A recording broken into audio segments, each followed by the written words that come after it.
میری طرف سے آپ سب کو سلام۔ میرا نام پلوشا سیمول ہے اور آج کا ہمارا عنوان ہے 38 برس کا بیمار شخص۔ خداوند یسوع مسیح کا یہودی مذہبی رہنماؤں سے خاص طور پر دو باتوں پر اختلاف تھا: ان کے المسیح ہونے کا دعویٰ اور سبت کو ماننے کے بارے میں احکامات۔ ربی سکھاتے تھے کہ سبت ہی سب کچھ ہے، جبکہ مسیح نے سکھایا کہ سبت آدمی کے لیے بنایا گیا ہے، نہ کہ آدمی سبت کے لیے، اور یہ بھی سکھایا کہ ابن آدم سبت کا بھی مالک ہے اور نیکی کرنا سبت کے دن روا ہے۔ یسوع مسیح عید کے موقع پر یروشلم آئے۔ یروشلم میں بھیڑ دروازے کے پاس ایک حوض تھا جس کے 5 دروازے تھے۔ ان میں بہت سے بیمار، لنگڑے، اندھے لوگ جو پانی کے ہلنے کے منتظر ہو کر بیٹھے رہتے تھے۔ اس حوض کے بارے میں لکھا کہ خداوند کا ایک فرشتہ اتر کر پانی ہلاتا تھا، اور پانی ہلتے ہی جو کوئی پہلے اترتا وہ شفا پاتا، اس کی جو کچھ بھی بیماری ہوتی وہ اس سے دور ہو جاتی، یعنی وہ شفا پا لیتا تھا۔ یہ مریض شدید فالج زدہ تھا اور برسوں سے یہاں پڑا تھا۔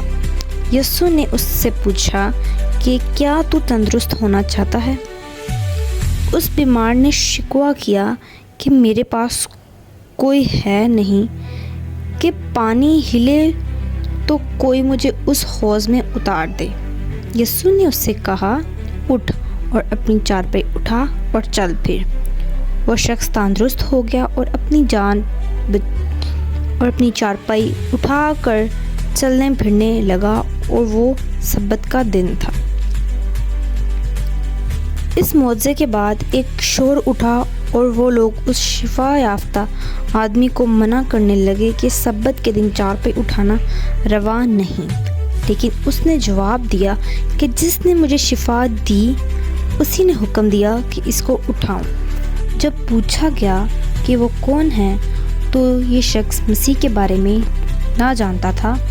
بعد میں یسوع دوبارہ اسے ہیکل میں ملا اور اپنی پہچان کرائی اور کہا، پھر گناہ نہ کرنا۔ اب اس کہانی سے ہم کچھ کردار دیکھیں گے۔ پہلا کردار ہے بیمار۔ یہ 38 سال سے بیمار تھا۔ یہ جو انسان تھا وہ 38 برس سے بیمار تھا اور وہ شدید مفلوج تھا۔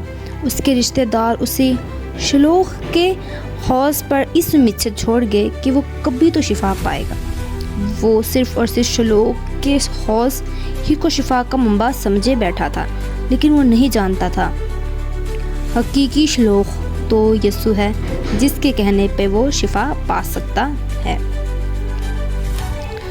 آگے ہم دیکھیں گے سبت کے دن شفا پانے والا۔ کیا وہ یسوع کو جانتا تھا؟ وہ یسوع کو نہیں جانتا تھا، اس لیے تو یسوع نے اس سے دوبارہ ملاقات کی اور اپنی پہچان کروائی۔ وہ سبت کے دن شفا پا گیا، حالانکہ یہودی اعتراض کرتے تھے کہ سبت کے دن شفا پانا روا نہیں، لیکن وہ مفلوج اتنا تندرست ہو گیا کہ اپنی چارپائی اٹھا کر سبت کے دن چلنے پھرنے لگا۔ آگے ہم دیکھتے ہیں چارپائی اٹھا کر چلنے والا۔ یہودیوں کے لیے شریعت میں تو 10 احکامات تھے، لیکن ان لوگوں نے 613 ضابطے اور شکیں واضح کر رکھی تھیں، اور سبت کے حکم کے بارے میں تو انہوں نے کئی اور تہذیات بنا رکھی تھیں، لیکن اس شفا یافتہ آدمی کے لیے اس کا حکم ماننا ضروری تھا جس نے اسے شفا دی تھی۔ آمین۔